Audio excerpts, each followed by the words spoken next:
এটা এমন একটা জায়গা, এটা মানুষ গড়ার কারিগর। এখানে খতিব সাহেব খুব গুরুত্বপূর্ণ খুতবা দিয়ে থাকেন। বছরে 52টা খুতবা দেন। কয়টা? বছরে 52টা খুতবা দেন। আপনাদের ঘুম পাড়ার জন্য নয়, আপনারা এসে মসজিদে ঘুমাবেন এজন্য খতিব সাহেব খুতবা দেন না।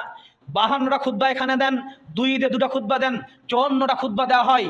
এরপরে আপনার গ্রামে মাহফিল হয়, পাশের গ্রামে মাহফিল হয়, মোবাইলে ওয়াজ শোনা হয়। এত শোনার পরেও কেন পরিবর্তন নাই বলেন তো? কেন পরিবর্তন নাই? পরিবর্তন এই কারণেই নাই, কারণ আপনি নিজে পরিবর্তন হতে চান না, আর আমার মতো হুজুরেরা নিজেরা পরিবর্তন হতে চায় না। হুজুর আমরা এটাকে নিয়েছি উপার্জন হিসাবে, হুজুর আমরা নিয়েছি এত টাকার নিচে মাহফিলে যাব না, হুজুর আমরা নিয়েছি যে এত টাকার নিচে এটা করবো না। আর আপনি বলছেন যে হুজুর যেহেতু টাকা ছাড়া কাজ করে না তাই আমি হুজুরের কথা মানবো না, হুজুর যেহেতু টাকা ছাড়া নড়ে না তাই আমি হুজুরের কথা মানবো না। মধ্যখানে কি হচ্ছে? হুজুরও জাহান্নামে, শ্রোতাও জাহান্নামে। এখানে থাকতে হবে না বের হতে হবে? এখান থেকে বের হতে হবে। বের হওয়া ছাড়া দ্বিতীয় কোনো গত্যন্তর